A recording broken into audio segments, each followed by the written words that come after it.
Hi, I'm Laura Flanders. This week on the show, we speak with legendary U.S. recording artist Laurie Anderson about her collaboration with former Guantanamo detainee Mohammed el Gharani. In their collaboration, an art production at the Armory in New York this fall, they raised questions of identity, presence, and habeas corpus. A very special interview with Laurie Anderson and Mohammed el Gharani's own testimony coming next.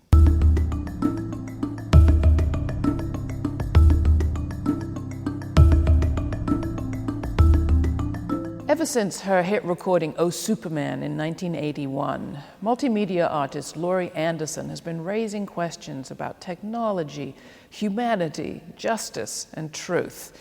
In her latest exhibition at the Park Avenue Armory in New York, she teamed up with Mohammed el Gharani, one of the youngest people ever to be held at the Guantanamo Bay prison. I couldn't be happier to have Laurie Anderson here with me today. Can you set the scene for us a little bit? Describe what we're going to be seeing, what we're looking at? You're going to walk into a kind of star field.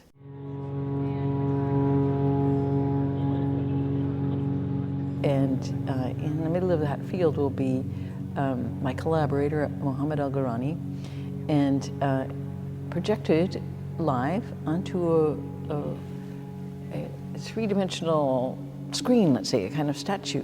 Which will be just 2 feet short of the Lincoln Memorial. So it's big.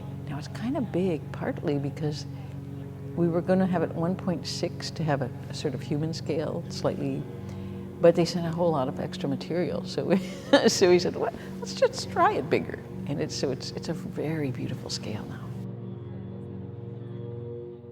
So tell us about Mohammed el Gharani, your collaborator. Mohammed is the youngest, well, although we have to say officially one of the youngest, and I've had to learn a lot of legal terms in working with this project, was one of the youngest detainees at Guantanamo. He was born in Saudi and Chadian citizen, and he wanted to go to computer school, so his uncle had one in Pakistan, and he went off when he was 14. He's in Pakistan studying computers, and he was in a mosque one evening, and there was a raid, and he was captured by the Northern Alliance and taken to Bagram, then eventually sold to the Americans. One of the reasons was, at that point, we, the Americans, were looking particularly for Saudi, so he was taken then, flown to Guantanamo, not told where he was. For 6 months he didn't know where he was. And it was, he was eventually released when he was 21. There were, like most of the people in Guantanamo, there were no charges ever filed, so no possibility of ever having your charges dismissed. I met Mohammed through Reprieve. And Reprieve is a group they're an international group, but they're based in London. I was looking for a collaborator to do this project. And Kat Craig said, I think I might have somebody who could work with you. And so after a series of long conversations, she said, you can have you meet Mohammed el Gharani and talk on the phone and see what you think of each other. My name is Mohammed el Gharani. I'm really happy to be here with you people. I know I was like, if it's personally to be more than, this one, but as you know, I cannot come there. So I'm happy to talk to you people from here. And I know it seems like, too big in the picture, but I hope I won't scare all of you. So I want to start with...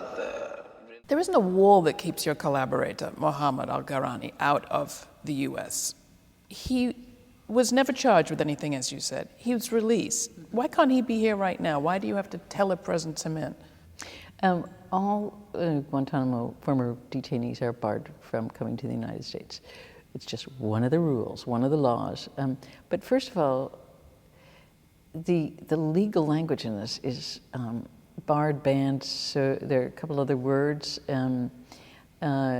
involved in it, but just to give you an idea of the kinds of language, and I mean, my work is words and stories and how they're told. So this is, for me, so fascinating, because we're looking at how the government told his story versus his own story versus a bigger story of borders. So, and within the language of the way the government tells the story, first of all, the first thing they did in order to do what they wanted to do was to declare the Guantanamo detainees non-persons.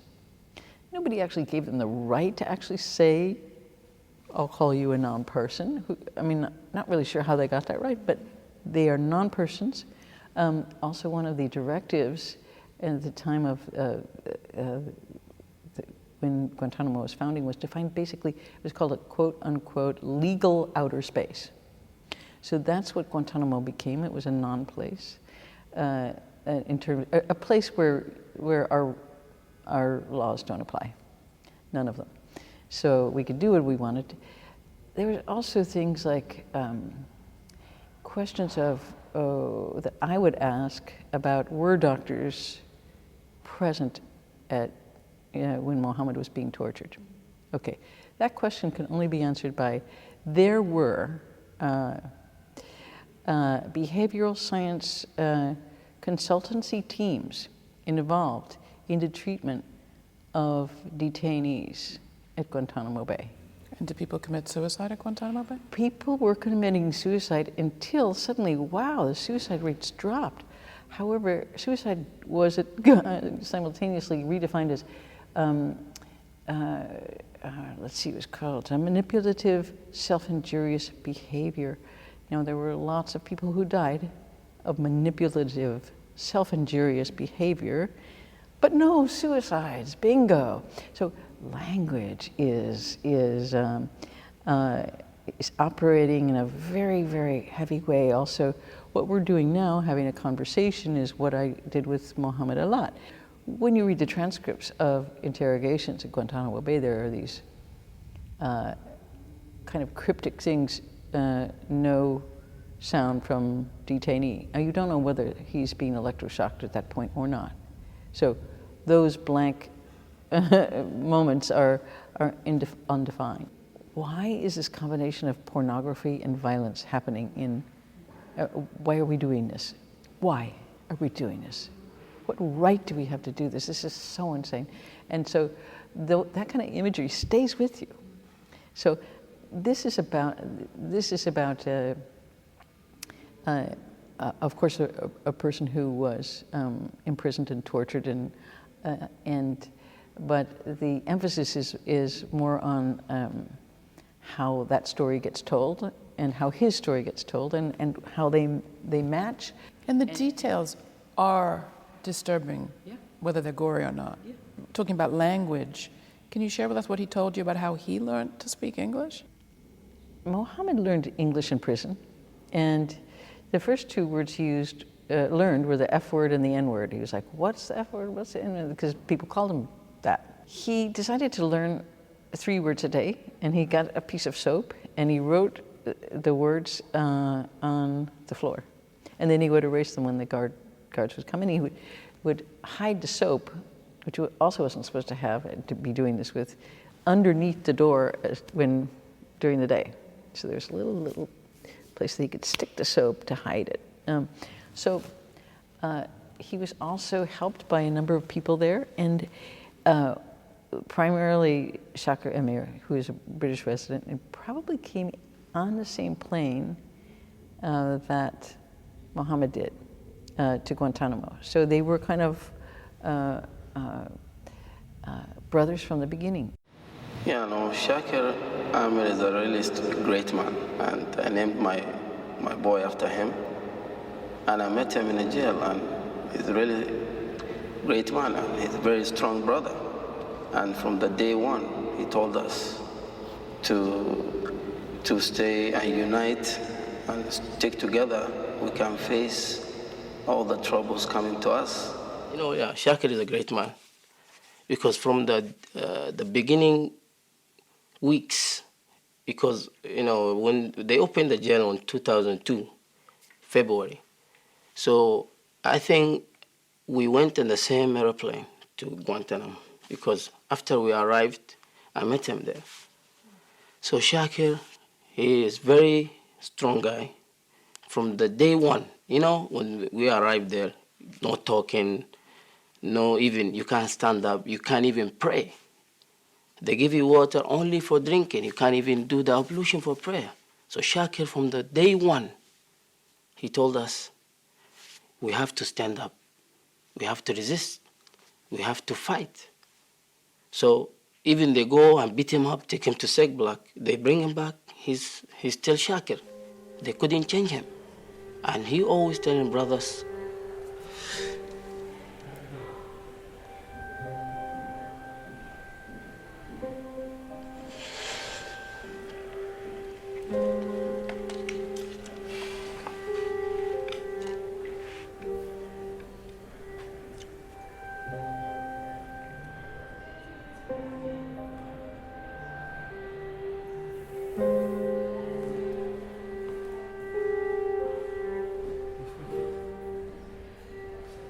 What was his motivation in participating with you in all this?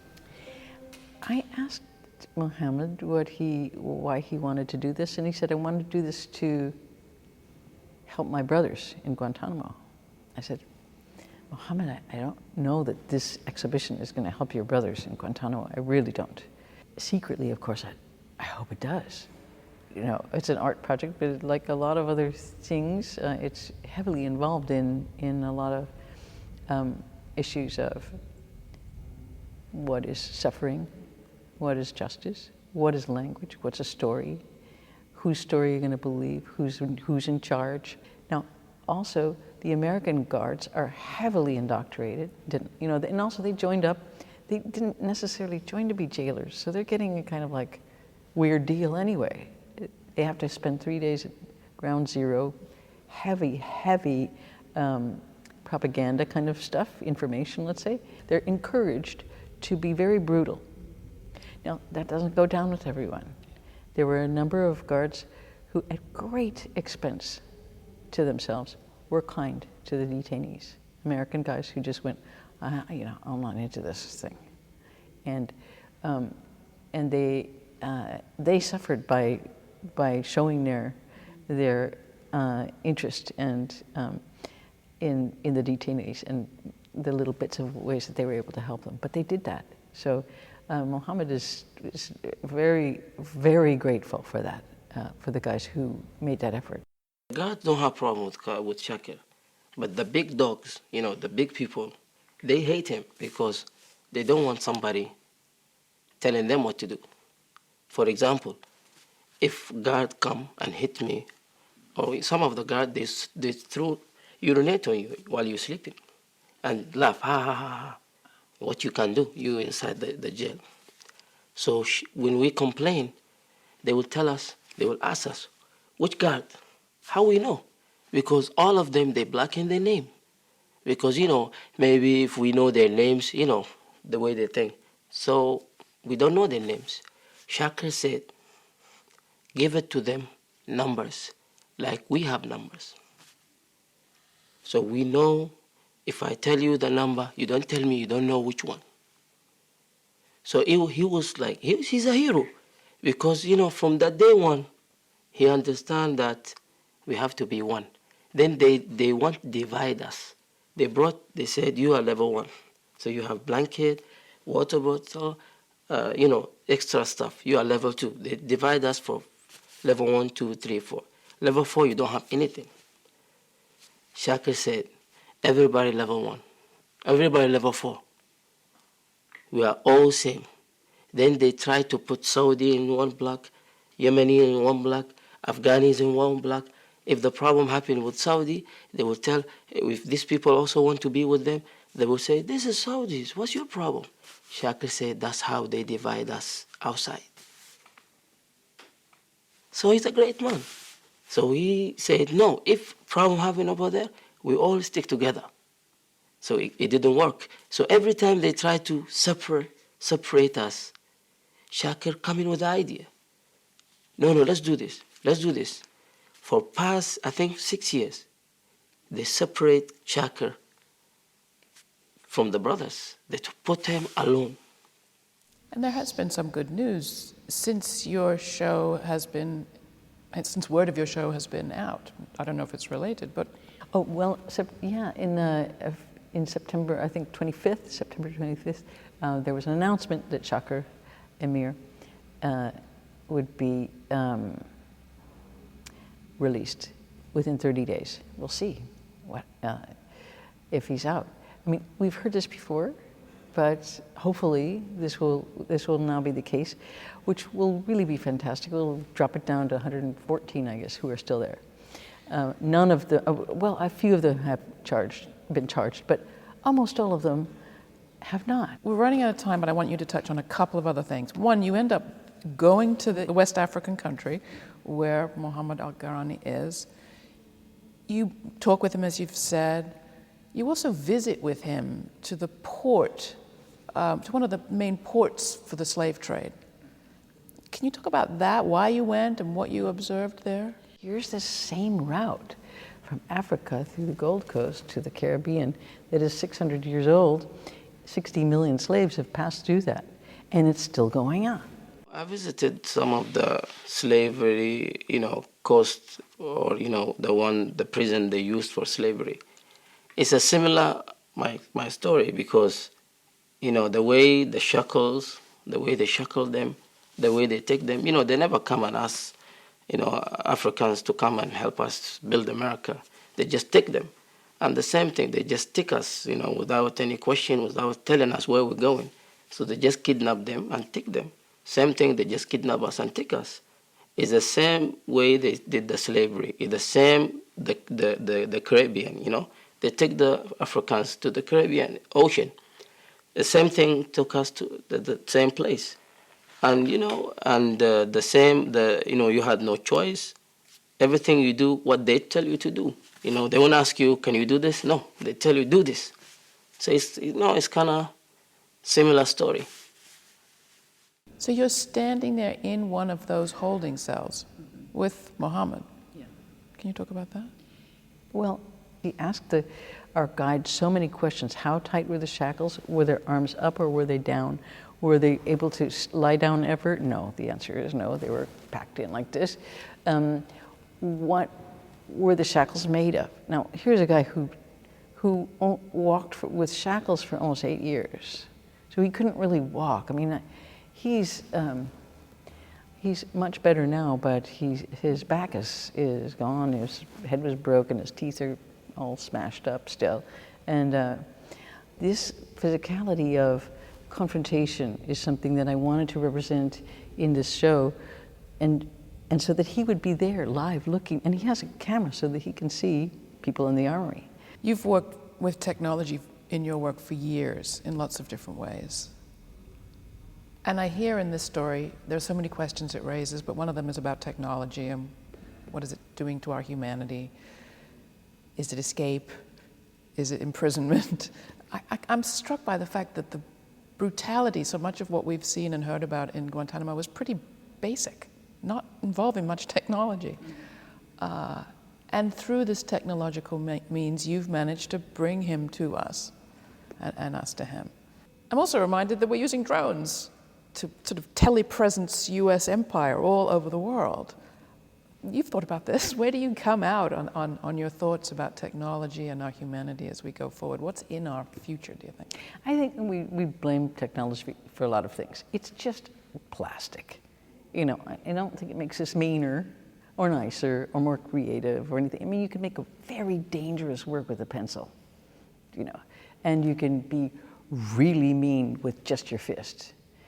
You can also just hit that button and go, I'm sitting here in Florida or Utah, and boom, I'm just, remotely and very cold-heartedly blowing up a family in their station wagon in Pakistan.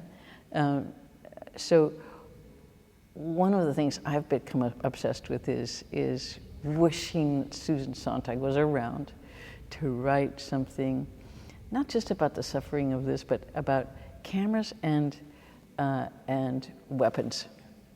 So shooting and capturing, and what happens when you put a lens on a drone so that a weapon can become a camera that goes whack. What happens when you equip policemen with body cameras? What happens when witnesses have cameras and are able to say, no, that's actually not what happened, officer. This happened right here, officer. The questions include questions of what is justice, what is truth, what is identity. Have you come to answers on any of these? No, that's the great thing about this project is I've tried so hard in this work to make it opinion-free.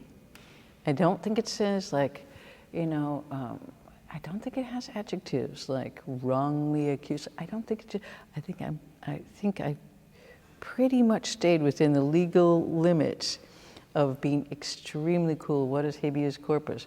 What was the ruling? What did the redacted text say? What did Mohammed's text say?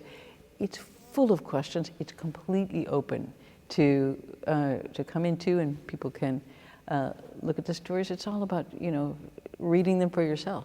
But you did ask Mohammed what would be justice for him. What did he say? Yes, and he said an apology. That's not going to happen. I don't. Or wouldn't it be great if it did? Why should I say that's not going to happen? What if Obama in his last moments said, we made some mistakes. We rounded up a bunch of people. We kept them. We tortured them. We never charged them. Habeas corpus was thrown out the window. I'm really sorry. I'm so sorry we did that. That's it, That would go a very long way, and that's just looking at facts. We'll link to all the materials Laurie just mentioned from Reprieve and the Center for Constitutional Rights at our website. Laurie Anderson, thank you so much. It's been fun.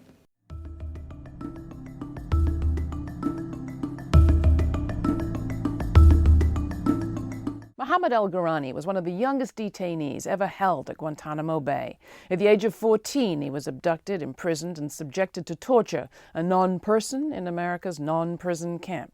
Close to 8 years later, never having been charged or tried, he was released. But like all men who've been locked up in Guantanamo, Mohammed el Gharani is barred forever from entering the USA. This fall, artist and thought-provoker Laurie Anderson brought him here anyway. And as important as that border crossing was for el Gharani, it turned out to be just as important for those of us here. For 3 days this October, Anderson arranged for el Gharani to be beamed in via satellite from West Africa, where he lives now with his wife and 2 children. He was beamed into the huge former drill hall of New York's Park Avenue Armory, where he sat, projected onto an enormous white chair, almost the size of the Lincoln Memorial, a living, talking telepresence. Many people have told my story. Now I have the opportunity to speak for the first time, said el Gharani. When he ordered him released, Judge Richard J. Leon described the government's case against el Gharani as a mosaic of unfounded allegations, including one that he'd been an al-Qaeda operative in London at 11 years old. Collaborating with Anderson was el Gharani's first chance to talk with an American who wasn't his interrogator. He then got a chance to meet scores more as the drill hall filled up with people who stayed, some of them for hours, just sitting and lying on the ground in his company. Every so often, a camera was opened up for el Gharani's New York visitors. Shyly, then eagerly, they stepped into the light to communicate with him back in Africa. Because of the long distance and a 40-second delay in transmission, talking was impossible, so lots of people waved or mouthed, "I'm sorry." One woman, hand on her chest, lifted up a tear-soaked face. A dreadlocked young man, about el Gharani's age, raised a Black Power salute. 40 seconds is a long time for a peace sign to travel halfway around the world. The woman with the tears in her eyes had walked away by the time el Gharani brought his fingertips together into a heart. 40 seconds is a long time, but it's not as long as 14 years of justice denied. We need to close Guantanamo and bring its victims closer. We all, it turns out, have a lot to say.